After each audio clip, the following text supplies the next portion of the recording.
그리고 언론중재법의 목적이란 것은 언론기관이 잘못된 보도로 인해서 명예를 훼손하고 피해를 입혔을 경우에 그걸 신속하게 복구한다. 이게 목적으로 한 법이지 않습니까? 국민들 일반의 그 언론 보도로 인한 피해 구제를 위해서는 효과적인 방법은 언론중재제도를 더욱 선진화하는 방법이지 징벌적 손배소를 도입하는 것은 이것은 오히려 언론의 보도의 자유를 위축시키는 효과를 가져올 것이다.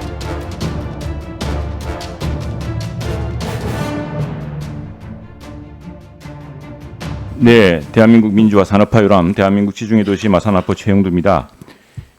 예, 사실 이 회의실에서 지난 몇 개월 동안 저희가 언론중재법을 논의를 해왔습니다. 그리고 지금 민주상권이 미디어의 전반에 관한 문제 이걸 다 고민해왔는데 우선은 제가 짚어야 될 게 있습니다. 지금 문체부의 업무 보고를 보면 문체부 장관님께서는 지난 그 9월에 이어서 8월 말 이제 결국 민주당이 단독으로 처리했던 법안이 열린민주당도 같이 했죠.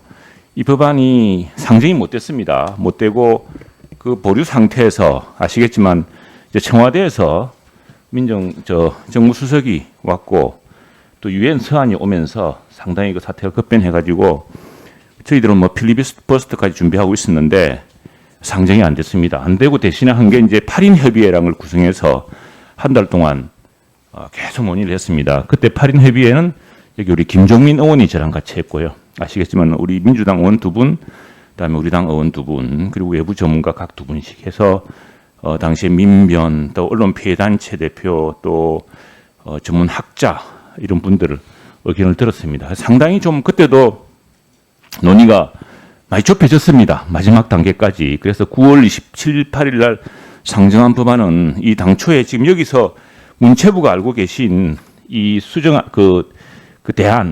대안과는 완전 모양이 다릅니다. 혹시 그 내용을 보고받은 적 있습니까? 전달받은 적 있습니까?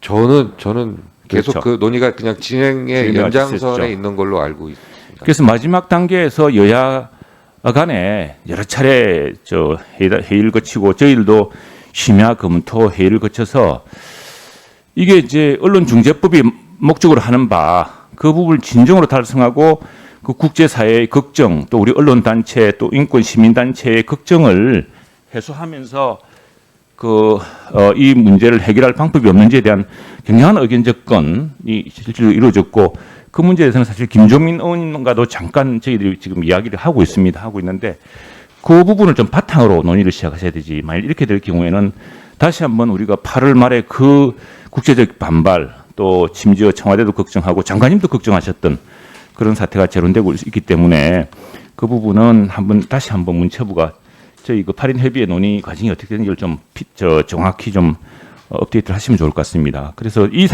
단계로 지난 8월 말에 대안으로 상정될 뻔했던 그 법안이 논의 대상이 아닙니다. 그 부분은 제가 분명히 밝히고요. 네, 의원님 그거는 이제 과정만 그렇죠. 이야기한 거고요. 예, 알겠습니다. 그리고 또 하나 이제 저희 강조하고 싶은 것은 왜냐하면 미디어 특위에 대해서 그게 다시 재론된다고 이제 생각하시는 분들이 있기 때문에 왜 그리 되냐면은 결국 언론중재법의 목적이란 것은 언론기관이 잘못된 보도로 인해서 피해를 입혔을 경우에 명예를 훼손하고 피해를 입혔을 경우에 그걸 신속하게 복구한다. 이게 목적으로 한 법이지 않습니까? 그래서 몇 개 법안은 사실 여야가 합의한 게 있습니다. 언론중재위원회가 숫자가 적어서 병목 현상이 있다 그래서 그건 숫자를 늘리자. 그리고 언론중재 신청의 방법을 다양화하자. 뭐 이런 것들은 다 동의를 했습니다. 저희가 지난 몇 개월 동안에 계속해서 그 당시에 논의했던 여지는 뭐냐면은 언론중재 사건이 해마다 한 3, 4천 건 됩니다. 대부분 언론중재위원회에서 많은 부분 구제가 돼요. 합의가 되기도 하고. 근데 그 중에 한 2, 300건이 재판으로 갑니다. 어떤 경우는 언론중재위를 거치지 않고 바로 가기도 합니다. 근데 그 사건을 누가 주로 하냐면 고위공직자, 또 공인, 이런 분들이 대부분 이용하고 대부분 판례까지 간 걸 보면은 그 중엔 70%가 패소합니다. 그래서 국민들 일반의 그 언론 보도로 인한 피해 구제를 위해서는 효과적인 방법은 언론중재제도를 더욱 선진화하는 방법이지 징벌적 손배소를 도입하는 것은 이것은 오히려 그런 고위공직자라든가 권력을 이용하는 사람들, 재력을 이용하는 사람들한테 언론의 그 보도의 자유를 위축시키는 효과를 가져올 것이다. 그게 전략적 봉쇄 효과다. 이런 게 논의의 핵심이었습니다. 그렇기 때문에 그 당시 이제 민주당은 아니다. 이게 너무 지금 민사소송이 민사 배상이 가벼우니까 이런 현재 빈발하는데 경종 효과가 있다고 하지만 그러나 소송이 끝나려고 하면 보통 1, 2년이 걸립니다. 그렇게 해서는 명예가 회복되지도 않고 사실이 바로 잡히지도 않습니다. 그래서 이번에 논의할 때도 저희 뭐 이미 한번 길게 논의를 해왔던 김종민 의원과 좀 더 깊숙한 이야기를 해보겠습니다만 그런 측면에서 국민들이 실제로 잘못된 뉴스로 잘못된 사실 보도 또 그의 전파로 인해서 고통받고 있거나 또는 혼란을 겪는 문제를 신속하게 해결하는 글로벌의 기준에 맞는 방법을 함께 논의해야 되겠다라는 생각을 하고 있고요. 그러니까 제일 빠른 방법은 잘못된 뉴스를 빨리 고치는 겁니다.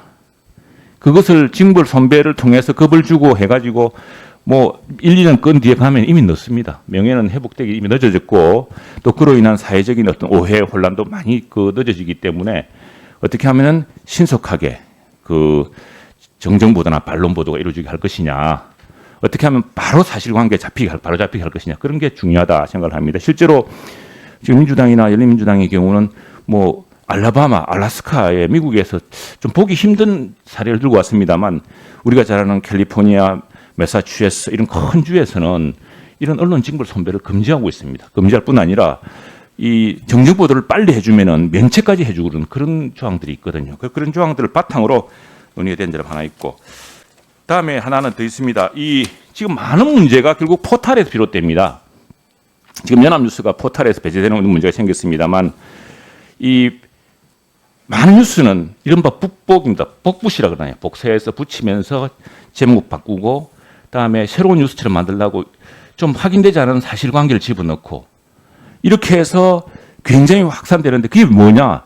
포털이라는 이 가두리 양식장 같은 뉴스 구조로 인해서 거기서 조회수를 높여서 광고를 유인하려는 그런 것들이란 건 이미 다 알고 있는 사실입니다. 그래서 저는 줄곧 이야기한 것이 이제 아웃링크로 가야겠다. 아웃링크로.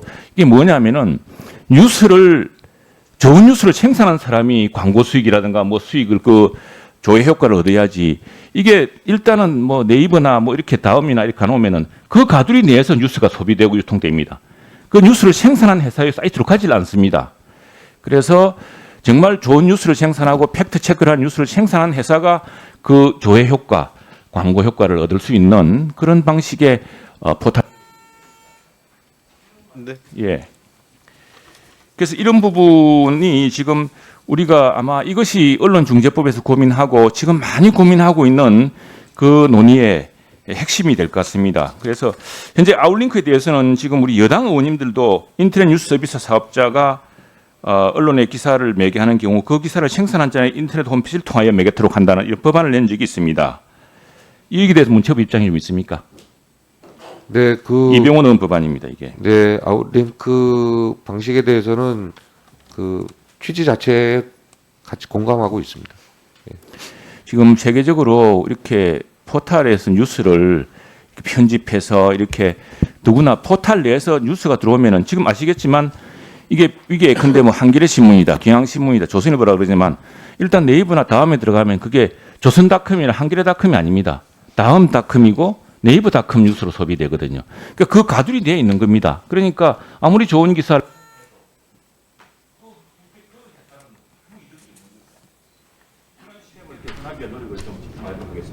네.